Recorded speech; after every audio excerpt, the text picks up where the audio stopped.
સુરતના જાણીતા ઉદ્યોગપતિ અને ગોવિંદભાઈ ધોળકિયાએ ડાંગ જિલ્લાના 311 ગામોમાં મંદિર નિર્માણનો સંકલ્પ લીધો છે, જે પૈકી 168થી 175 મંદિરોનું પૂર્વ રાષ્ટ્રપતિ રામનાથ કોવિંદના હસ્તે મંદિરના લોકાર્પણ કાર્યક્રમ ઈસદર ખાતે રાખવામાં આવ્યો હતો।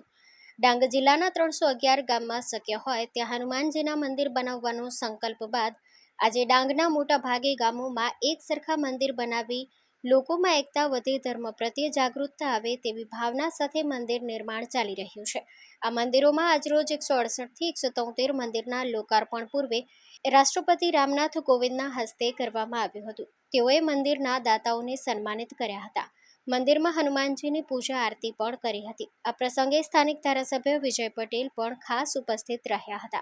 રાષ્ટ્રપતિએ સભામાં ઉપસ્થિત લોકોને રામાયણના પ્રસંગો કહેતા માનવ જીવનમાં અનુશાસન જરૂરી હોવાનું જણાવ્યું હતું અને પ્રકૃતિના સાનિધ્યમાં 2 દિવસનો પ્રવાસ મારું સૌભાગ્ય હોવાનું પણ જણાવ્યું હતું।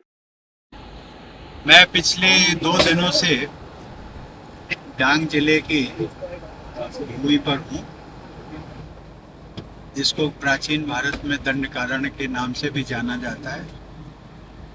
यहाँ आने का सौभाग्य मुझे श्री गोविंद भाई ढोलकिया, वर्तमान में हमारे राज्यसभा सांसद और SRK फाउंडेशन के चेयरमैन के माध्यम से आना हुआ। इन्होंने यहाँ पर बहुत सारे मंदिरों की स्थापना की है।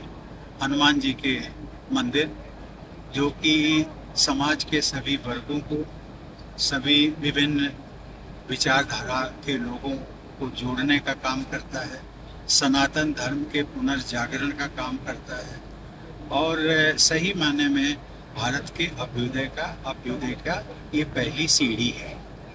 और इसीलिए आज मैंने गोविंद काका को अनुरोध भी किया कि इसकी शुरुआत जो आपने डांग जिले से की है, इसको पूरे गुजरात तक ले जाइए और गुजरात के पश्चात भारत सरकार से मिलकर के और जो लाइक माइंडेड पर्सन्स हैं उनके साथ मिलकर के इसको पूरे देश में अभियान चलाइए। मुझे लगता है इस अभियान में हम बहुत सफल हुए। विशेषतर मैंने जो यहाँ पाया, प्राकृतिक सौंदर्य, प्राकृतिक वातावरण और हर दृष्टि से यहाँ पर आपको प्रकृति की जो अनोखी छटा है वो देखने को मिलती है, अनुभव करने का मिलता है। मुझे बताया गया है कि जिस समय बरसात के दिन होते हैं उस समय शायद लोग विदेशों में जाते हैं, तो मैं तो ये अपने देशवासियों को भी कहूँगा, आमंत्रित करूँगा कि आप विदेशों में न जा कर के जो टूरिज्म डेस्टिनेशन जो हमारा डांग जिला है उसमें वो आएँ, भारत के सभी क्षेत्रों के लोग आएँ और यहाँ पर उस प्राकृतिक सुख सौंदर्य का यहाँ पर अनुभव करें। मुझे बहुत प्रसन्नता हुई। आप सभी का मुझे लगता है कि आपके सहयोग की भी अपेक्षा है। मीडिया के लोग जिस दिशा में इन कार्यों को बढ़ाते हैं उनमें बहुत आगे तक एक निखार आता है। इसलिए मैं आप सबसे भी अपील करूंगा कि आप इसको आगे बढ़ाएं। आज 8 हनुमानजी मंदिरनी प्राण प्रतिष्ठा महोत्सव અને લોકાર્પણ जो આપણે કોમ્યુનિટી હોલ કહીએ છીએ, કારણ કે મંદિર તો હોય છે 12x12નું નાનું, પણ આગળ જે એનો ઓટલો હોય છે જે કોમ્યુનિટી હોલ એ આખા ગામને કામ આવે એ રીતે આપણે ડિઝાઇન કરેલી છે। એટલે 200-300 માણસ એમાં આરામથી પોતાનો પ્રોગ્રામ કરી શકે। એટલે આજે આ 8 મંદિરનો પ્રાણ પ્રતિષ્ઠા મહોત્સવ હતો। એમાં આપણા સૌના સદભાગ્ય અને અમારું એચિવમેન્ટ અને ડાંગ ડિસ્ટ્રિક્ટના બહુ મોટા ભાગ્ય કે આજે આપણા ભારત સરકારના 14મા રાષ્ટ્રપતિ મહામહિમ શ્રી રામનાથ કોવિંદજી પધારેલા અને એ બહુ આપણા ભારત માટે, ડિસ્ટ્રિક્ટ માટે અને આપણા સૌ માટે બહુ જ મહાન વાત છે કે આટલા મહાન પુરુષ આપણા ડાંગમાં પધાર્યા અને એનાથી આવ્યા તો ખરા પણ એમને ખૂબ આનંદ થયો અને આ હનુમાનજી બધા મંદિર જોઈ ને એમને પોતાનું બાળપણ યાદ આવી ગયું, કારણ કે એ બાળ અવસ્થાથી જ હનુમાનજી મહારાજના હનુમાન ચાલીસા ભજન કીર્તન કરતા હતા.